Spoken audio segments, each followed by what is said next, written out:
বিস্তারিত আলোচনার জন্য স্টুডিওতে যুক্ত হয়েছেন সহকর্মী নিয়ন মোহাইমিন। যাচ্ছি তার কাছে।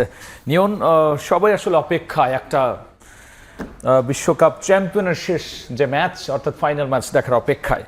সেক্ষেত্রে আপনি আসলে যদি বলেন আপনার বিশ্লেষণে কাকে এগিয়ে রাখবেন? এগিয়ে থাকবে কাগজে কলমে আর্জেন্টিনা, নো ডাউট। মানে যেভাবে বিশ্বকাপটা চললো, মানে 37 দিন দেখতে দেখতে আসলে চলে গেল। আমাদের জন্য একটু ইমোশনাল, কারণ আমরা সময় টিভি এবার প্রথম বিশ্বকাপ দেখিয়েছি, তো আমাদের একটা অন্য রকমের উন্মাদনা ছিল এবারের বিশ্বকাপটা নিয়ে, সেটাও একেবারে শেষ মুহূর্তে চলে এসেছে। তো সেই সব জায়গা সব কিছু নিয়ে যদি আমরা এখন কথা বলতে যাই, তাহলে ওই যে প্রথম থেকেই যেটা বলছিলাম, বিশ্বকাপটাকে আর্জেন্টিনা যেভাবে খেলেছে, একটা দলও আসলে এইভাবে খেলেনি। সমর্থকদের কথা বলি, দর্শক তাদের প্লেয়ারদের কথা বলি, কোচিং প্যানেল থেকে শুরু করে আর্জেন্টিনা যেভাবে ধাপে ধাপে উন্নতি করেছে। প্রতিটা ম্যাচে আমরা দেখেছি কেপ ভার্দের সঙ্গে হেরে যাচ্ছে, সুইজারল্যান্ডের সঙ্গে হেরে যাচ্ছে, ইংল্যান্ডের সঙ্গে তো 85 মিনিট পর্যন্ত নাই।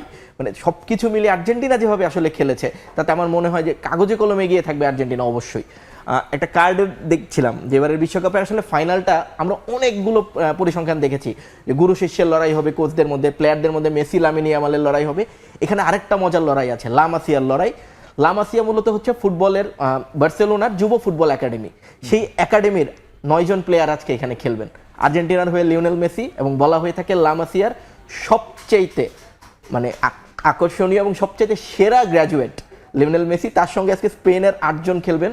2010 স্পেন যে ফাইনালটা খেলেছিল, সেখানে এই লা মাসিয়ার মোট 10 জন ফুটবলার ছিলেন। এবারের ফাইনালে 9 জন খেলবেন। তো এটা একটা বিশেষ আকর্ষণ আর কি এবারের ম্যাচটার জন্য। আর্জেন্টিনা আসলে মেসি যতটা বেশি আর্জেন্টিনা, তার চেয়ে অনেক বেশি স্পেনের। বাংলাদেশের দর্শক একই সাথে ক্রীড়া বিশ্লেষক সব দিক দিয়ে এগিয়ে আছে আসলে আর্জেন্টিনা। কিন্তু যদি স্পেসিফিক্যালি বলেন একটু, যে আপনিও তো পুরো ম্যাচগুলো দেখছেন এবং আসলে সেগুলো নিয়ে গবেষণাও করছেন এক ধরনের, কোন কোন জায়গাটা আসলে আর্জেন্টিনা তো এগিয়ে, কিন্তু স্পেন আসলে কোন কোন জায়গায় আগে? স্পেনকে এগিয়ে রাখতে হলে প্রথমে আসলে মেসিকে যদি আপনি ব্লক করতে পারেন, মানে স্পেনের আসলে সমস্ত চিন্তার জায়গা হবে মেসিকে যদি ব্লক করা যায়।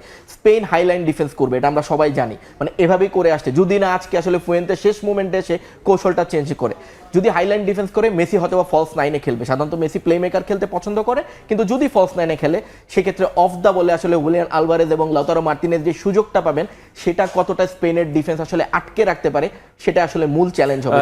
একটু যদি ফরমেশন নিয়ে কথা বলছিলেন, সেক্ষেত্রে যদি ফরমেশনটা বলেন, দুই দলের ফরমেশন নিয়ে কি জানা? আর্জেন্টিনা আসলে অনেক বেশি ফ্লেক্সিবল। আর্জেন্টিনা পুরো ওয়ার্ল্ড কাপে আমরা দেখেছি 5-3-2-তে খেলেছে, 4-4-2-তে খেলেছে, 4-3-3-তেও খেলেছে।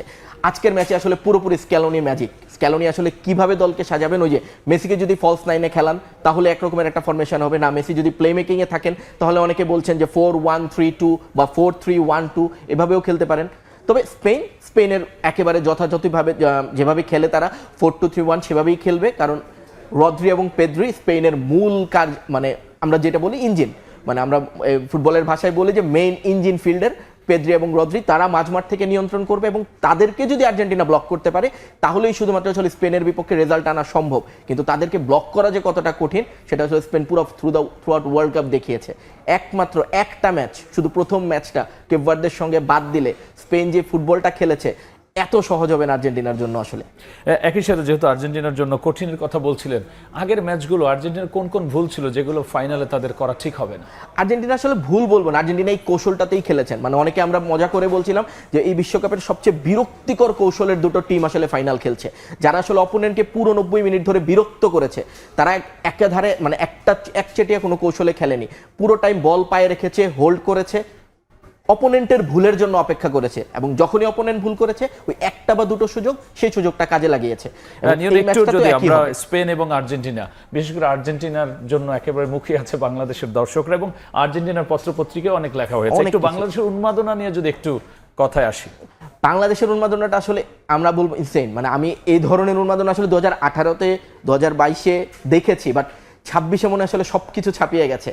যেভাবে শুরু হয়েছে, বিশেষ করে আমরা আজকে আমাদের সময় টেলিভিশনে দুপুর একটা আমাদের যে খেলার সময় নিউজ ছিলেন, সেখানে আর্জেন্টিনার অ্যাম্বাসেডার এসেছিলেন, তিনিও বারবার বলছিলেন, মানে আর্জেন্টিনার কোচও কয়েকটা আলোচনায় বলেছেন যে আর্জেন্টিনার বাইরে আর্জেন্টিনার জার্সি গায়ে এত মানুষ একসঙ্গে খেলা দেখতে তারা কখনো আসলে দেখেন। সেক্ষেত্রে নিউন আমাদের হাতে বোধহয় এই সম্পর্কে একটা প্রতিবেদন আছে, আমি সেটা দেখে আসি।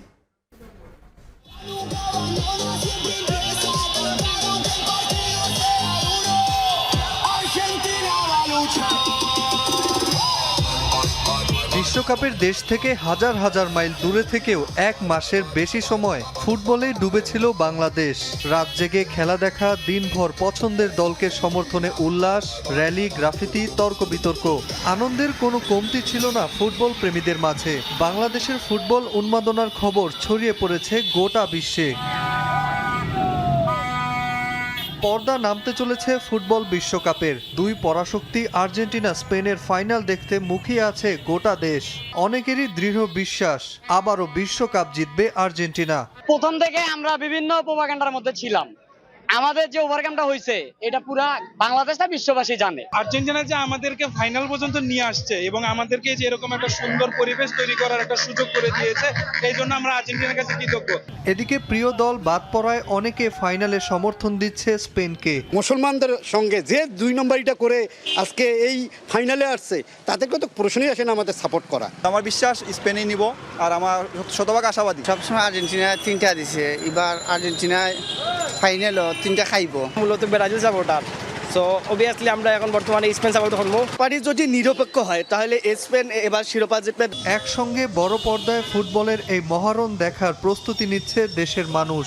উপভোগ্য এক ফাইনালের অপেক্ষায় সবাই। এইবার বিশ্বকাপে কোনো ম্যাচই হারি নাই, আর এই 20 তারিখ তো হারার কথাই ওঠে না। আমরা এইবারই 4টা স্টার যোগ হবে আমাদের। আমরা চাই এবার ফাইনালে আর্জেন্টিনা বিশ্বকাপ জয় হবে। আমরা বড় পর্দায় এবং রাত্রে আমরা খেলা দেখব এবং আমরা এখানে খাওয়া দাওয়ার অ্যারেঞ্জমেন্ট করেছি, বিনোদন করব।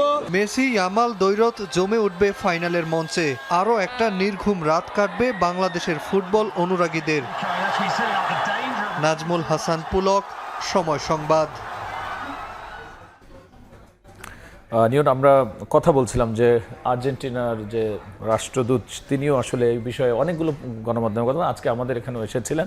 একই সাথে কিন্তু তাদের কোচ, খেলোয়াড়রাও বাংলাদেশকে প্রশংসা করে নানা বক্তব্য ম্যাচের দিয়েছেন। পরেই আসলে কথা বলেছেন তারা। হ্যাঁ, আসলে এই ব্যাপারটা কি আমাদের কাছে মনে হচ্ছে মানে এই উন্মাদনাটা আরো বেশি ছাড়িয়ে গেছে আসলে সরকারি পৃষ্ঠপোষকতার কারণে।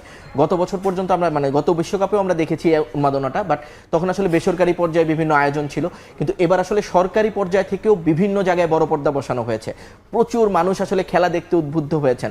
মানে যে মানুষগুলো আসলে রাতের বেলা যখনই কোনো কাজ নেই, কি করবে এখন, ঘরে বসে খেলা দেখাচ্ছে, একটু নিচে রাস্তায় যদি সবার সঙ্গে খেলা দেখতে পারে, এটা তো একটা অন্যরকম মানে মজা। এই মজাটা আসলে সবাই উপভোগ করেছে। এবং আজকের ফাইনালের আগে আমি বলতে পারি মানে আজকে যে পরিমাণ বড় পর্দার আয়োজন করা হয়েছে, আমি জানি না বাংলাদেশে এর আগে কখনো কোনো ম্যাচ ঘিরে এত পরিমাণ উন্মাদনা ছিল কিনা। সেক্ষেত্রে নিয়ন, আবার যদি একটু খেলার মাঠে আসি, এই যে স্পেন এবং আর্জেন্টিনা মুখোমুখি হচ্ছে, এর আগে কতবার হয়েছে বা হেড টু হেড তাদের লড়াইয়ের চিত্রটা আসলে কি? আমি একেবারে সরাসরি কার্ডে চলে আসি। মানে বিশ্বকাপে এখন পর্যন্ত আর্জেন্টিনার স্পেন আসলে একবারই খেলেছে, সেটা 1966-এ যে ওয়ার্ল্ড কাপটা ইংল্যান্ড জিতেছিল, সেটার গ্রুপ পর্বে আর্জেন্টিনা এবং স্পেন মুখোমুখি হয়েছিল এবং আর্জেন্টিনা ওই ম্যাচটা 2-1-এ জিতেছিল। এছাড়া আসলে বিশ্বকাপে আর কখনোই আর্জেন্টিনার স্পেনের দেখা হয়নি। আমি একটু বলছিলাম যে চলতি শতাব্দীতে আসলে 2000 সালের পরের হিসেবটাই করছি। এর আগে আসলে আর্জেন্টিনার স্পেন দুটো দলই অনেকবারই হয়তো বা মুখোমুখি হয়েছে, সেই রেজাল্টগুলো আসলে খুব বেশি এখন আলোচনা করে আসলে লাভও নেই। তো সেক্ষেত্রে 2000 সালের পর মোট 4টি ম্যাচ তারা খেলেছে। স্পেন কিন্তু 3টিতে জিতেছে, আর্জেন্টিনা 1টিতে। ইউরোপিয়ানদের সাথে ল্যাটিনদের এই লড়াইটা সবসময় একটু অন্যরকম হয় এবং ইউরোপিয়ানরা এই লড়াইটাতে এগিয়ে থাকে, সেটা আসলে এই পরিসংখ্যানটাতেই প্রমাণ। তবে আর্জেন্টিনার বড় জয় যেমন 4-1 গোলে স্পেনের সঙ্গে, আর্জেন্টিনা 6টা গোল খেয়েছে স্পেনের কাছে এই 2018 সালে একটা ফ্রেন্ডলি ম্যাচ। পরিসংখ্যানে প্রায় হাড্ডাহাড্ডি লড়াই, হাড্ডাহাড্ডি সমানে সমানে লড়াই। সেক্ষেত্রে আপনি সবশেষ যদি একটু বিশ্লেষণ করেন, আমাকে যদি বলেন যে এই মুহূর্তে প্রেডিকশন কি হবে, তাহলে আমি বলবো আর্জেন্টিনা অবশ্যই এগিয়ে আছে 2-1। তবে আর্জেন্টিনা যদি আগে গোল খেয়ে যায়, আর্জেন্টিনা এখন পর্যন্ত কামব্যাক করছে, কিন্তু ফাইনালে কামব্যাক করাটা খুব টাফ হবে। তো আর্জেন্টিনাকে যদি ম্যাচটা জিততে হয়, আগে গোল রিসিভ করা যাবে না। আগে গোল রিসিভ করলে মিডফিল্ড এবং ডিফেন্স লাইন দিয়ে যে অ্যাটাক মানে যেই কম্পোজিশনটা তৈরি করবে স্পেন, সেটা ভাঙতে মেসিকে, লাউতারোকে, আলভারেজকে বেশ বেগ পোহাতে হবে। ফাইনালের প্রেসারে আমার মনে হয় না সেটা খুব একটা সহজ হবে। নিয়ন, আসলে এখন দেখার অপেক্ষা। সবার মতো আমরা হয়তো তাকিয়ে থাকবো যে কি হয় আসলে ফলাফল বা কার হাতে ওঠে বিশ্বকাপ। অবশ্যই। নিয়ন, অসংখ্য ধন্যবাদ আলোচনায় যুক্ত হওয়ার জন্য।